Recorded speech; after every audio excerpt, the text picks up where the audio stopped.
Olá, irmãos, saúdo cada um de vocês com a graça e a paz do nosso Senhor Jesus Cristo, amém?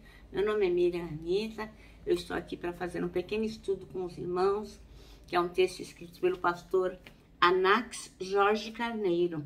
Ele é pastor da Igreja Batista Missionária de Trizidela do Vale, no Maranhão.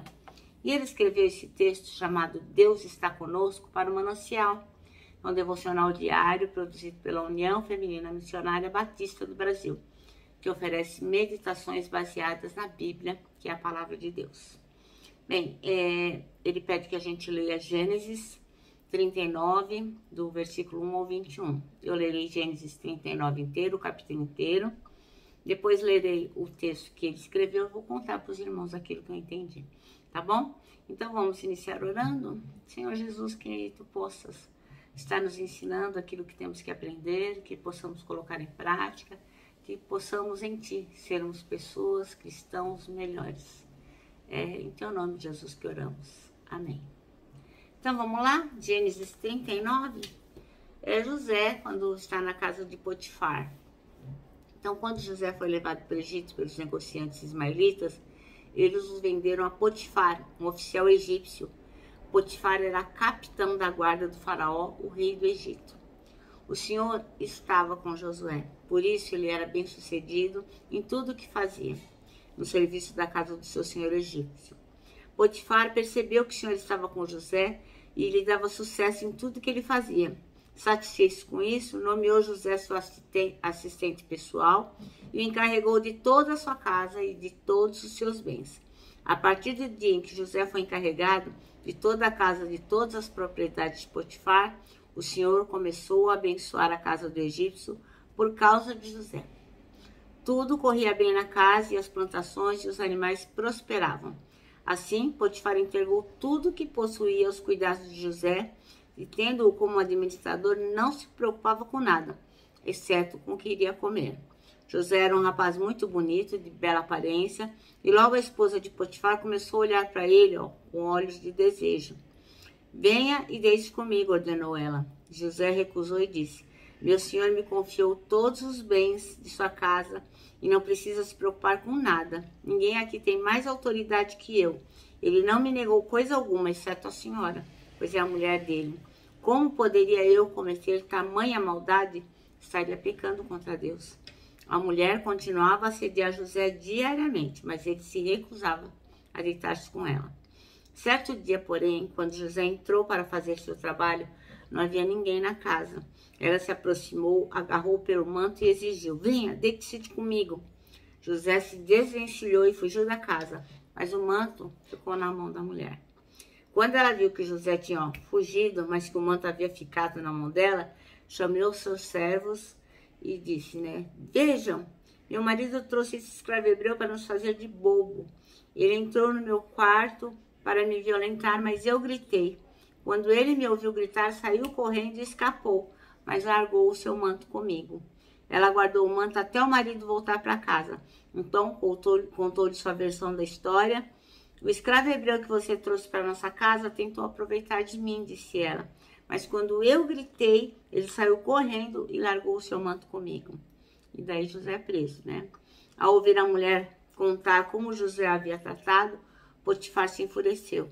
Pegou José e o lançou na prisão, onde ficavam os prisioneiros do rei. E ali ele permaneceu. Mas o Senhor estava com ele na prisão e o tratou com bondade. Fez José conquistar a simpatia do carcereiro e em pouco tempo encarregou José de todos os outros presos e de todas as tarefas da prisão. O carcereiro não precisava mais se preocupar com nada, pois José cuidava de tudo. O Senhor estava com ele e lhe dava sucesso em tudo que fazia. Amém? Então, o nosso texto, escrito pelo pastor Anax Carneiro, é Deus está conosco. E ele escolheu o versículo 2 para ser o versículo-chave, que diz, o Senhor estava com José, de modo que este prosperou e passou a morar na casa do seu senhor egípcio. Aí ele faz um comentário bem interessante, que nos últimos anos, quando alguém postava alguma coisa engraçada na internet, na rede social, aí a pessoa respondia assim, nossa, eu tô rindo até 2020, E fazia aquela caretinha, um emoji de rir. Pois bem, 2020 chegou e a gente não teve, muitas pessoas não tiveram nenhum motivo para sorrir. Pelo contrário, 2020 foi um ano muito difícil, trouxe morte, doença, desemprego. Foi um ano muito terrível, com muitas reviravoltas. E foi o ano da pandemia do Covid-19, que se estabeleceu por 2021 e se estende agora a 2022 e desencadeou muitas reviravoltas, né? Obviamente, sempre olhando para o lado negativo, né? Eu gosto sempre de olhar 2021, 2020 como o ano em que os cristãos oraram mais, né? É inegável que o Covid, na minha opinião, foi um missionário, né? Os cristãos oraram mais, se santificaram mais, se preocuparam mais em ler a Bíblia, né? Buscaram mais a Deus. E por falar em reviravoltas, a gente vai aqui falar de José, né? José é aquele homem que ele foi do poço para a prisão para o palácio, né? 3 P's, poço, prisão e palácio, né?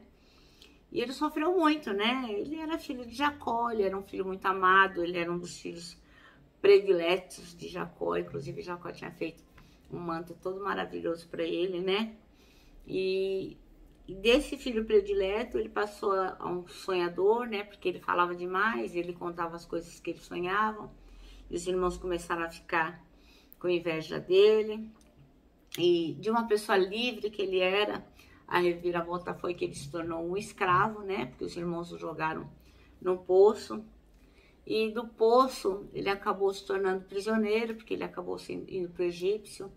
E a mulher de Potifar, né, levantou uma calúnia contra ele, ele acabou sendo preso, mas não parou ali, né? Como a maioria de nós sabe, assim, quem não lê na Bíblia, viu na TV, assistiu um filme, né?